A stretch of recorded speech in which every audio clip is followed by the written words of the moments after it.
30 দিনের যুদ্ধবিরতিতে যেতে রাজি রয়েছেন ইউক্রেনের প্রেসিডেন্ট ভলোদিমির জেলেনস্কি। আমেরিকার হস্তক্ষেপে শর্ত সাপেক্ষে এই চুক্তি করতে সম্মত হয়েছেন রুশ প্রেসিডেন্ট ভ্লাদিমির পুতিনও। কিন্তু এখনও দুদেশের মধ্যে তীব্র লড়াই চলছে। ফলে যুদ্ধবিরতি কতটা কার্যকর হবে তা নিয়ে যথেষ্ট সন্দেহ রয়েছে।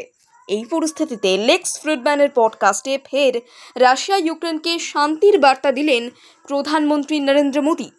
জেলেনস্কি পুতিনকে ভাই বলে সম্বোধন করে মনে করিয়ে দিলেন, রণক্ষেত্রে কখনো সমস্যার সমাধান মেলে না। রবিবার বিকেল 5:30টায় সম্প্রচারিত হয় লেক্স ফ্রিডম্যানের পডকাস্টটি। সেখানে দেশের ও আন্তর্জাতিক নানান বিষয় নিয়ে কথা বলেন নরেন্দ্র মোদী। উঠে আসে রাশিয়া ইউক্রেন যুদ্ধের প্রসঙ্গ।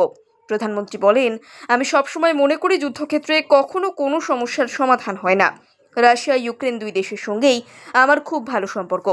যখন পুতিনের সঙ্গে আমার দেখা হয়েছিল, আমি ওকে বলেছিলাম এখন যুদ্ধের সময় নয়। অন্যদিকে জেলেনস্কিকে পরামর্শ দিয়েছিলাম যে পৃথিবীতে যত মানুষও তোমার পাশে থাকুক না কেন, যুদ্ধক্ষেত্রে জয়লাভ স্থায়ী সমাধান নয়। ইউক্রেন তাদের মিত্র দেশগুলোর সঙ্গে অসংখ্যবার আলোচনা করতে পারে, কিন্তু তাতে কোনো ফল হবে না। আলোচনায় উভয় পক্ষকে অন্তর্ভুক্ত করতে হবে।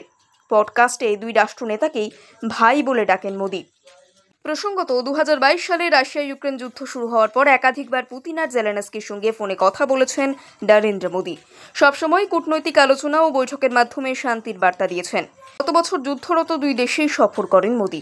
যুদ্ধের করুণ ছবি নিজের চোখে ঘুরে দেখেন। পুতিন জেলেনস্কি দুজনের সঙ্গে দেখা করেই ফের একই পরামর্শ দেন। সে সময় জেলেনস্কি জানিয়েছিলেন মোদী তার কাছে শান্তির দূত। অন্যদিকে বন্ধু মোদীর ভূয়সী প্রশংসা করেছিলেন পুতিনও।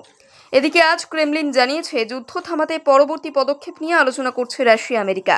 কিন্তু এই মুহূর্তে তুমুল লড়াই চলছে রাশিয়ার কার্স্ক অঞ্চলে। একে অপরকে একচুল জমিও ছাড়তে নারাজ কিয়েভ আর মস্কো। এই পরিস্থিতিতে কার্স্কে ইউক্রেনীয় সেনাকে আত্মসমর্পণের কথা বললেন পুতিন। আর এতেই জেলেনস্কির অভিযোগ, এভাবেই যুদ্ধবিরতির চুক্তি প্রভাবিত করার চেষ্টা করছেন রুশ প্রেসিডেন্ট। 30 দিনের যুদ্ধবিরতিতে যেতে রাজি রয়েছেন ইউক্রেনের প্রেসিডেন্ট ভলোদিমির জেলেনস্কি। আমেরিকার হস্তক্ষেপে শর্ত সাপেক্ষে এই চুক্তি করতে সম্মত হয়েছেন রুশ প্রেসিডেন্ট ভ্লাদিমির পুতিনও। কিন্তু এখনও দুদেশের মধ্যে তীব্র লড়াই চলছে। ফলে যুদ্ধবিরতি কতটা কার্যকর হবে তা নিয়ে যথেষ্ট সন্দেহ রয়েছে। এই পরিস্থিতিতে লেক্স ফ্রিডম্যানের পডকাস্টে ফের রাশিয়া ইউক্রেনকে শান্তির বার্তা দিলেন প্রধানমন্ত্রী নরেন্দ্র মোদী। জেলেনস্কি পুতিনকে ভাই বলে সম্বোধন করে মনে করিয়ে দিলেন, রণক্ষেত্রে কখনো সমস্যার সমাধান মেলে না। রবিবার বিকেল 5:30টায় সম্প্রচারিত হয় লেক্স ফ্রিডম্যানের পডকাস্টটি। সেখানে দেশের ও আন্তর্জাতিক নানান বিষয় নিয়ে কথা বলেন নরেন্দ্র মোদী। উঠে আসে রাশিয়া ইউক্রেন যুদ্ধের প্রসঙ্গ।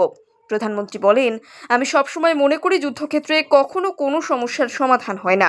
রাশিয়া ইউক্রেন দুই দেশের সঙ্গেই আমার খুব ভালো সম্পর্ক।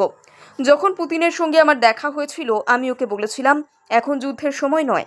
অন্যদিকে জেলেনস্কিকে পরামর্শ দিয়েছিলাম যে পৃথিবীতে যত মানুষও তোমার পাশে থাকুক না কেন, যুদ্ধক্ষেত্রে জয়লাভ স্থায়ী সমাধান নয়। ইউক্রেন তাদের মিত্র দেশগুলোর সঙ্গে অসংখ্যবার আলোচনা করতে পারে, কিন্তু তাতে কোনো ফল হবে না। আলোচনায় উভয় পক্ষকে অন্তর্ভুক্ত করতে হবে। পডকাস্টে দুই রাষ্ট্রনেতাকেই ভাই বলে ডাকেন মোদী। প্রসঙ্গত 2022 সালে রাশিয়া ইউক্রেন যুদ্ধ শুরু হওয়ার পর একাধিকবার পুতিন আর জেলেনস্কির সঙ্গে ফোনে কথা বলেছেন নরেন্দ্র মোদী। সবসময় কূটনৈতিক আলোচনা ও বৈঠকের মাধ্যমে শান্তির বার্তা দিয়েছেন। গত বছর যুদ্ধরত দুই দেশেই সফর করেন মোদী। যুদ্ধের করুণ ছবি নিজের চোখে ঘুরে দেখেন। পুতিন জেলেনস্কি দুজনের সঙ্গে দেখা করেই ফের একই পরামর্শ দেন। সে সময় জেলেনস্কি জানিয়েছিলেন মোদী তার কাছে শান্তির দূত। অন্যদিকে বন্ধু মোদীর ভূয়সী প্রশংসা করেছিলেন পুতিনও। এদিকে আজ ক্রেমলিন জানিয়েছে যুদ্ধ থামাতে পরবর্তী পদক্ষেপ নিয়ে আলোচনা করছে রাশিয়া আমেরিকা। কিন্তু এই মুহূর্তে তুমুল লড়াই চলছে রাশিয়ার কার্স্ক অঞ্চলে। একে অপরকে একচুল জমিও ছাড়তে নারাজ কিয়েভ আর মস্কো। এই পরিস্থিতিতে কার্স্কে ইউক্রেনীয় সেনাকে আত্মসমর্পণের কথা বললেন পুতিন। আর এতেই জেলেনস্কির অভিযোগ, এভাবেই যুদ্ধবিরতির চুক্তি প্রভাবিত করার চেষ্টা করছেন রুশ প্রেসিডেন্ট।